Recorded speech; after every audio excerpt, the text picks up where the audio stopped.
दुपारी 12:30 वाजता आपल्या चांदवड गणूर रोडवरती, नेपाळ रोडवरती छोटे मोठे अपघात कायम होत असतात. परंतु कालचा अपघात इतका दुर्दैवी होता का त्या आपल्या भगिनी या ठिकाणी त्यांच्या रस्त्याच्या कडेने पायी जात असताना वाहन चालकांच्या चुकीमुळे आणि इथं होत असलेल्या वारंवार गर्दीमुळे कालचा अपघात घडलेला आहे. रस्त्याच्या दुतर्फा दोन्ही बाजूने गाड्या उभ्या राहणं, रोडवर कायम गाड्या या ठिकाणी उभ्या राहतात. धंदा प्रत्येक जण मांडून बसलेला आहे. धंदा त्यांनी त्यांच्या पद्धतीने केला पाहिजे. कारण रस्त्यावर वाहने उभे करणं, ते जर तिथं पैसे कमवायला बसलेले आहेत त्यांचे वाहनांची उपलब्धता त्यांनी त्यांच्या पद्धतीने केली पाहिजे. आज रस्त्यावर वाहने उभे राहतात आणि त्या ठिकाणी तिथं माल घ्यायला जातात. हा रोजचा त्रास झालेला आहे. सकाळ दुपार संध्याकाळ कोणत्याही टायमाला इथून आपण येतो जातो त्यावेळेस हा त्रास इथल्या प्रत्येक नागरिकाला या ठिकाणी सहन करावा लागतो. इथं दोन्ही बाजूला शाळा आहेत जवळजवळ. या शाळेंना लहान लहान विद्यार्थी या माता भगिनी या ठिकाणी त्यांना घ्यायला जातात, सोडायला जातात. या ठिकाणी या रस्त्यावरती इथून दारू खरेदी केल्यानंतर गणूर चौफुलीपासून तो घुमरे साहेबांच्या मळ्यापर्यंत या ठिकाणी रस्त्याने दारू पिली जाते. रस्त्यावर दिवसा लोक बसून जर दारू पित असेल तर हा इथून जाणाऱ्या महिलांना या ठिकाणी मान खाली घालून जावं लागतं. या गोष्टींचा वारंवार आपण डोळे झाक करू शकत नाही. काल एकाचं घर उद्ध्वस्त झालं.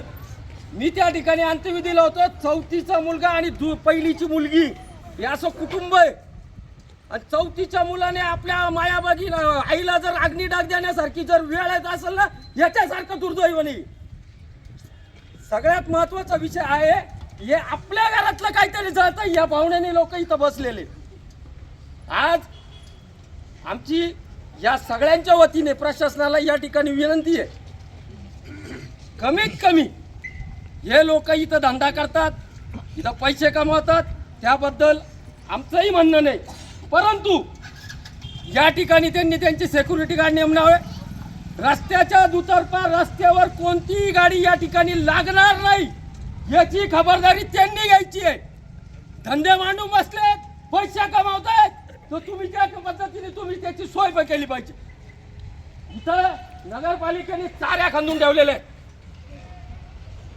जर या चाऱ्या नसत्या तर ती यदा कदाचित ती बाईक साईडने निघून गेली असती किंवा साईडला पळू शकत होती गाडीचा स्ट्रोक बसल्यानंतर.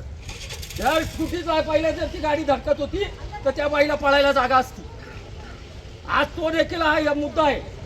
इथं कोणत्या गोष्टी लिगल आहेत, कोणत्या गोष्टी अनलिगल आहेत, हा प्रशासनाचा भाग आहे. हा त्यांचा संशोधनाचा विषय आहे. आमची सर्वांच्या वतीने एकच विनंती राहील इथं. आणि सगळ्यात महत्वाचं, या ठिकाणी रात्रीच्या वेळेस देखील अंधाराचा फायदा घेऊन वाद विवाद ह्या मद्यपींमध्ये कायम होत असतात. याचे आम्ही साक्षीदार आहे. बरोबर आहे की नाही? हो.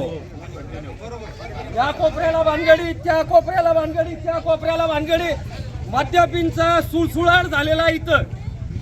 आणि जर हे मुद्दे प्रशासनाला जाग आणण्यासाठी आम्ही इथं बसलेलो आहे. आमच्या मागण्यांची प्रशासनाने त्वरित या ठिकाणी दखल घ्यावी एवढी विनंती या ठिकाणी करतो. आणि आमची जी माता भगिनी काल या ठिकाणी या अपघातामध्ये मरण पावली तिला मी सर्व कॉलनीवासियांच्या वतीने भावपूर्ण श्रद्धांजली अर्पण करतो.